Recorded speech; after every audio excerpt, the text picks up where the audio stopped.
শুভ সকাল বন্ধুরা। আজকে হচ্ছে কোজাগরী লক্ষ্মী পূজা। আমার সকল বন্ধুদের জানাই কোজাগরী লক্ষ্মী পূজার অভিনন্দন, শুভেচ্ছা, ভালোবাসা। আজকের ব্লগের মাধ্যমে আমার বাড়ির লক্ষ্মী পুজো আমি কিভাবে করি সেটাই তোমরা দেখতে পারবে। সেই জন্য সকাল সকাল ঘুম থেকে উঠেছি, জানো, স্নান টান করে লক্ষ্মী পুজোর কাপড় পরে চলে এসেছি ছাদ বাগানে। যদিও পূর্ণিমা 11:30 লাগবে, তবুও ফুলগুলো তুলে নিয়ে আগে মালাগুলো গেঁথে নিই, তাই না? গাছের ফুল তুলে নেব। আর ছাদ বাগানে তো অনেকক্ষণ সময় আমি কাটাই না, সেই সময়টার জন্য আজকে আরো তাড়াতাড়ি চলে এসেছি। আজকে আরো লক্ষ্মী পুজো। আমার গাছে, প্রত্যেকটা গাছে কত ফুল ফুটেছে। এই ফুলগুলো সব তোমাদের না দেখালে ভালো লাগে? ছাদ বাগানটা তো তোমাদের সব সময় দেখায়, এই ছাদ বাগানের সময়টুকুই সবচেয়ে আমার কাছে প্রিয়, তাই না? সেই জন্য তোমাদেরও দেখাচ্ছি, দেখো। আর বলো না, তারপরে মালাগুলো গেঁথে তারপরে ঠাকুরের জন্য ভোগ রান্না করবো না? আমি তো প্রত্যেক বছর লক্ষ্মী পুজোর সময় অন্ন ভোগ দিই, ঠাকুরের কাছে ভোগ নিবেদন করি। আজকে ওয়েদারটা বেশি রোদ নেই, হালকা হালকা রোদ উঠছে, আবার একটু মেঘও করছে। আমার এই ছাদ বাগানের গাছের ফাঁক দিয়ে হালকা রোদ, ঠান্ডা হাওয়া, একেবারে পুজোর দিনের মতন পরিবেশ। নিজের হাতের এই যে সাজি ভর্তি ফুল তুলছি, তুলতে তুলতে মনে হচ্ছে মা লক্ষ্মী যেন নিজেই আশীর্বাদ করে যাচ্ছেন।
ছাদ বাগানে সব ফুল তুলে নিয়েছি, এখন নিচে চলে যাব, ঠাকুরের ভোগ রান্না করব, ঠাকুরের জন্য মালা গাঁথবো, তারপরে ভোগ নিবেদন দেব। দেখতে থাকো।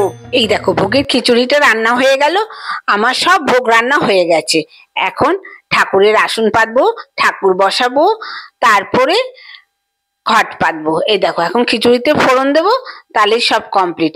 ভাজা করলাম, তারপরে লাবড়া করলাম, চাটনি করলাম, পায়েস করলাম, লুচি করলাম।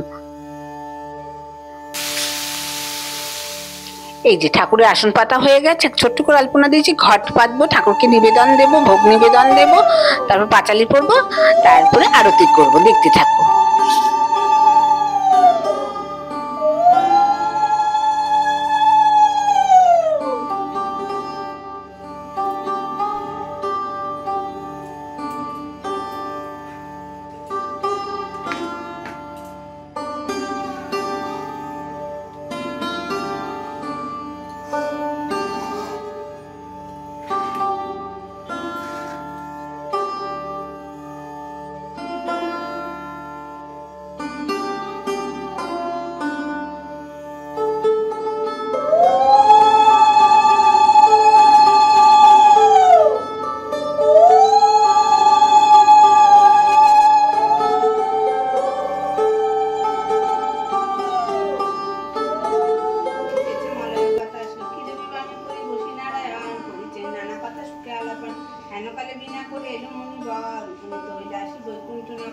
ধীরে ধীরে যুগলতি করিয়া প্রণতি চাহিলেন আর মুনি লক্ষ্মী দেবী প্রতি প্রচার অচিরে হইবে তবে ভোর অপার পুত্র বধূগণ বসে থাকিবে তোমার পূর্ববৎ শান্তিময় হইবে সংসার।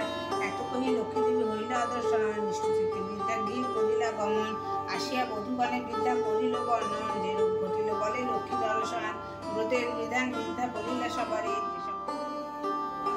প্রণাম সংকল্প করি আসি নিজে ধাম বলে সাধু গৃহে নিলে লক্ষ্মীভূত সার প্রতি গুরুবার সাধুর বাক্যে তুষ্ট হয়ে বধূ গান ভক্তিমানি করে তবে ব্রত আচরণ।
আমার এই নিজে হাতে পুজো দেওয়া তোমাদের সাথে শেয়ার করে আমার সত্যি খুব ভালো লাগছে।